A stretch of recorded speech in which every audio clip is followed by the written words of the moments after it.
Its name means Child of Krakatoa. But there is nothing innocent about it. This island was born from one of the most violent volcanic disasters in recorded history, and even now, it can still kill without warning. In Indonesia, Anak Krakatau rises from the sea like something unfinished. A black volcanic wound still smoking, still shifting, still capable of turning the ocean itself into a weapon. It stands in the Sunda Strait between Java and Sumatra, dark and raw against the water. From far away, it almost looks simple. A cone-shaped island, black slopes, grey ash, a white plume climbing into the sky. But the closer you look, the more wrong it feels. This is not a peaceful island. It is not even stable land in the way most people imagine land. Anak Krakatau is active, unstable and young. The kind of place where the landscape is not scenery. It is a threat still taking shape. Its story begins with catastrophe. In 1883, Krakatoa erupted with such force that the explosion was heard thousands of miles away. The island was shattered. The sky darkened. Tsunamis raced across the sea and destroyed entire coastlines. Ash climbed so high into the atmosphere that the effects were felt around the world.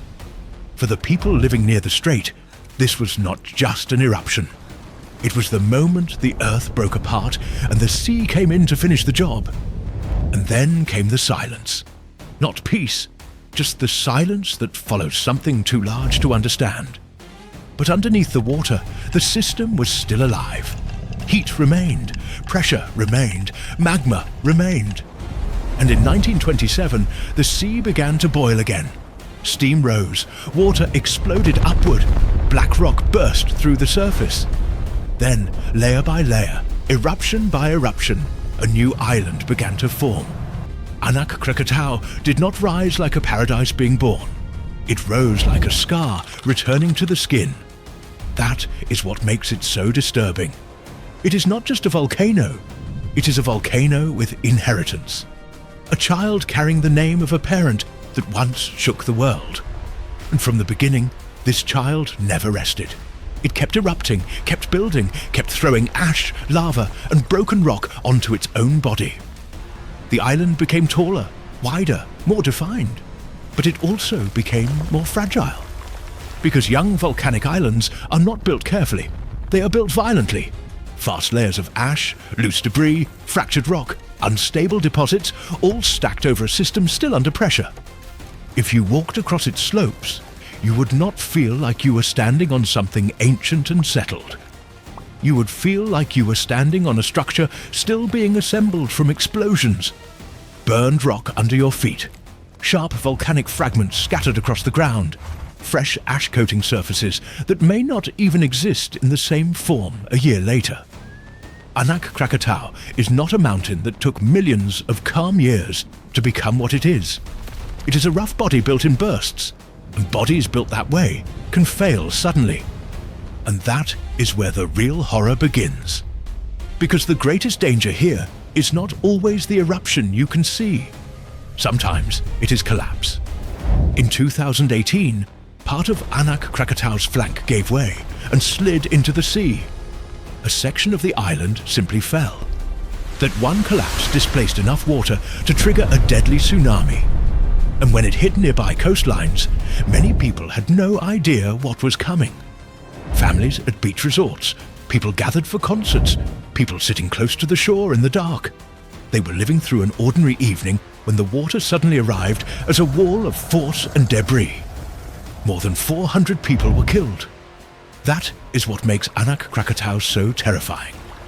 It does not always need a giant cinematic eruption to become deadly. Sometimes the mountain barely seems to move, and the ocean kills for it. After that, you cannot look at the island the same way. The smoke is no longer just smoke. The slope is no longer just a slope. The sea around it is no longer just water. Everything begins to feel conditional, temporary, suspicious. Anak Krakatau teaches a brutal lesson. Danger does not always come as fire raining from the sky. Sometimes it builds silently inside weight, pressure, gravity, and shape. The island itself becomes the weapon.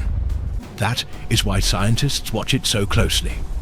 Anak Krakatau is one of those rare places where you can almost watch the planet building and breaking itself in real time. Magma rises from below. Gas forces its way upward. Rock fractures. New land appears. Then part of that new land disappears again. Few places make geology feel this immediate, this physical, this unstable. It is like watching the Earth caught in the middle of an unfinished act of creation. Except every stage of that creation carries the possibility of destruction. And visually, it barely feels real. Under a dull grey sky, Anak Krakatau can look like a burned tooth rising out of the sea. Its slopes are black and streaked with fresh deposits. Smoke drifts from the summit like the island is breathing something toxic into the air. At sunset, that plume can turn orange and red. At night, eruptions sometimes flash inside the darkness, lighting the cloud from within as if the island has a pulse made of fire. Even the sea around it feels tense, too open, too quiet, too close to something unstable. Anak Krakatau does not look old and majestic. It looks unfinished, angry and alive. And maybe that is the most unsettling thing about it. This island is not a relic from the past. It is not a closed chapter. It is an active inheritance.